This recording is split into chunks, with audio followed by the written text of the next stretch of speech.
జగన్మోహన్ రెడ్డి ప్రభుత్వంలోనే ఏ పేదవారికైనా న్యాయం జరుగుతుందని, ఆ పెత్తందారుల ప్రభుత్వాలలో జరగలేదన్నారు రాష్ట్ర మంత్రి డాక్టర్ సీదిరి అప్పలరాజు. రాష్ట్ర వ్యాప్తంగా అంగన్వాడీ కార్యకర్తల నిరసనలు ఉధృతం చేస్తూ శాసనసభ్యులు, మంత్రుల కార్యాలయాల ముట్టడి కార్యక్రమంలో భాగంగా రాష్ట్ర మంత్రి పలాస శాసన సభ్యుడు డాక్టర్ సీదిరి అప్పలరాజు కార్యాలయం ముట్టడి చేశారు. అయితే సమస్యలకు సానుకూలంగా స్పందించే మంత్రి, కార్యకర్తలు అందజేసిన వినతి పత్రం అందుకున్నారు. ఈ సందర్భంగా మంత్రి మాట్లాడుతూ అంగన్వాడీ కార్యకర్తలను గత ప్రభుత్వాలు పట్టించుకోని పరిస్థితుల నుండి జగన్మోహన్ రెడ్డి ప్రభుత్వం వచ్చిన తర్వాతే పలు మార్పులు చేయటం జరిగిందని, హెల్పర్స్ కూడా ఉన్నతిని కల్పించిన ఘనత జగన్మోహన్ రెడ్డిదే అన్నారు.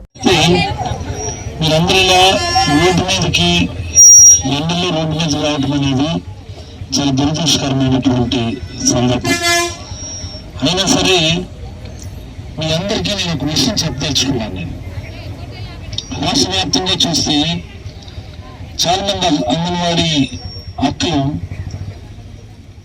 రకరకాల ప్రదర్శన ద్వారాను, లేకపోతే రకరకాల పాటల రూపంలోను, రకరకాల రూపంలో నిరసన వ్యక్తం చేయడం వరకు ఓకే, కానీ జగన్మోహన్ రెడ్డి గారి వ్యక్తిత్వాన్ని తగ్గించే విధంగా కొంతమంది అక్క చెల్లెళ్ళు మాట్లాడడం అనేది చాలా బాధాకరం. ఇది మీకు కూడా అనిపించాలి. నేను చెప్పింది కరెక్టే కదా? కరెక్టే కదా? ఎందుకు ఈ మాట చెప్తున్నానంటే, గత ప్రభుత్వం అంతకుముందు గురించి నేను మాట్లాడండి. 2014-19 ఒకసారి మనం పరిశీలిద్దాం. మనం అప్పుడు కూడా ఇదే గడుపుతున్నాడు. ఈరోజు ప్రతి పేదవాడికి మంచి చేస్తున్నటువంటి ముఖ్యమంత్రి గతంలో ఎవరు మన చదువుల కోసం, మన ముసలి పెన్షన్ల కోసం, మన ఇళ్ళ కోసం, లేకపోతే మన రుణాల కోసం, దీనికోసం ఏ ముఖ్యమంత్రి ఆలోచించారు?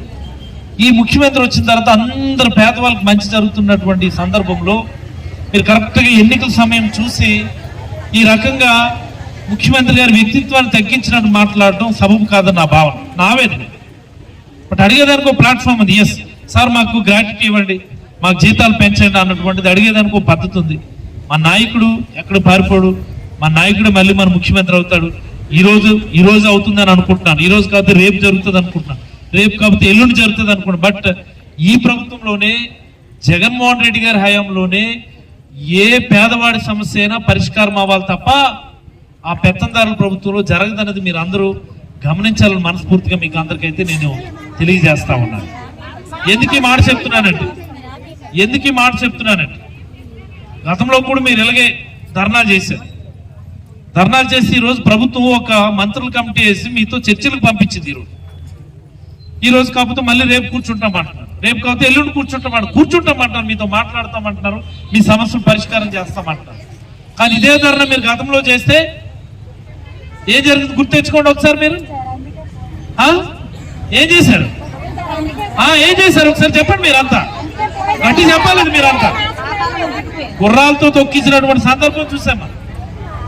మన నాయకుడికి మనందరి కష్టాలు, మనందరి బాధలు తెలుసు, మనందరి కష్టాలు, మనందరి బాధలు తెలుసు. నేను మీకు చెప్పదలుచుకున్నది చాలా సింపుల్.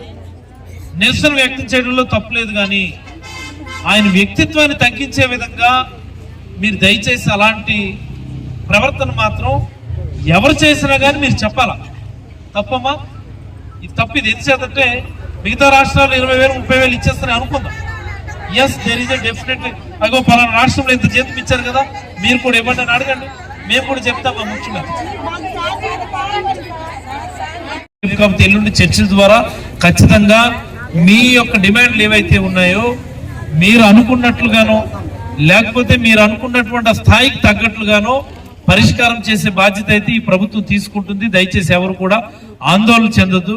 కాకపోతే రాష్ట్ర వ్యాప్తంగా ఉన్నటువంటి అందరూ కూడా తెలియచేయండి. ఇది మాకు చాలా బాధ అనిపిస్తుంది. మా నాయకుడు చేసిన తప్పేంటి? అన్ని వర్గాలు ఆదుకోవడం మా నాయకుడు చేసిన తప్ప. ప్రతి పేదవాడు గౌరవంగా చదువుకోవాలనుకోవడం మా నాయకుడు చేసిన తప్ప.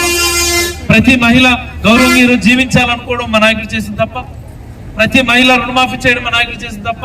ప్రతి మహిళకి ఈ రోజు 18,750 ఇవ్వడం మా నాయకుడు చేసిన తప్ప.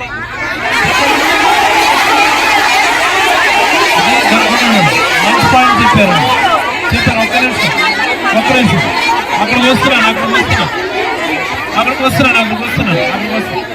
గతంలో ఈ పాయింట్లు మీరు నాకు చెప్పారు. సార్ మా అంగన్వాడీలకి సంక్షేమ పథకాలు ఇస్తామన్నారు, మాకు ఇవ్వడం లేదు సార్ మీరు అడిగారు. అడిగితే అది యాక్చువల్గా రిప్రజెంట్ చేస్తాం. దాని మీద కింద మీద అవుతున్నారు. దాని మీద అయితే ఖచ్చితమైనటువంటి పరిష్కారం అయితే మీకు వస్తుందని నేనే ప్రభుత్వం తరఫున అయితే ఆశాభావం వ్యక్తం చేస్తాను. ఖచ్చితంగా ఆ విషయంలో అయితే మీకు మంచి పరిష్కారం అయితే ఖచ్చితంగా వస్తుంది. అదే సంక్షేమ పథకాలకు సంబంధించి నాకు రిప్రజెంటేషన్ చేస్తే వీళ్ళు ఎదురుగానే మాట్లాడండి సెక్రటరీ. అదైతే పరిష్కారం జరుగుతుంది.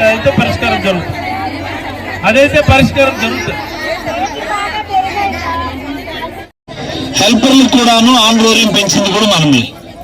మీరు ఎప్పటి నుంచో 20 సంవత్సరాల నుంచి అడుగుతున్నారు ప్రమోషన్ల గురించి, ఎవరు పట్టించుకున్నది లేదు, కనీసం దాని మీద స్పందించింది లేదు. మనం వచ్చిన తర్వాత వర్కర్స్ నుంచి సూపరింటెండెంట్ ప్రమోషన్లు ఇచ్చాం.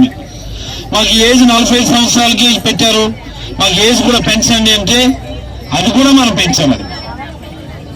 మరి అలాగే ప్రతిసారి వండుకోవడం ఇబ్బంది అవుతుంది అనుకుంటే కొంతమంది టేక్ హోమ్ రేషన్ మాకు కావాలనుకుంటే దానికి ఆలోచిస్తాం.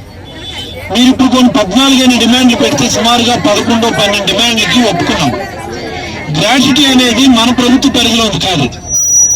గ్రాట్యుటీ అనేది మన ప్రభుత్వ పరిధిలోది కాదు, కేంద్ర ప్రభుత్వ పరిధిలో, మీకు తెలుసు అది కూడా. అండ్ మోస్ట్ ఇంపార్టెంట్లీ అంగన్వాడీలకు ఇచ్చినటువంటి జీతాలు మనకున్నటువంటి 29 రాష్ట్రీసుకుంటే మనం ఐఎస్ తీసుకుంటే మన place out of states. Anganwadi హెల్పర్లు తీసే మన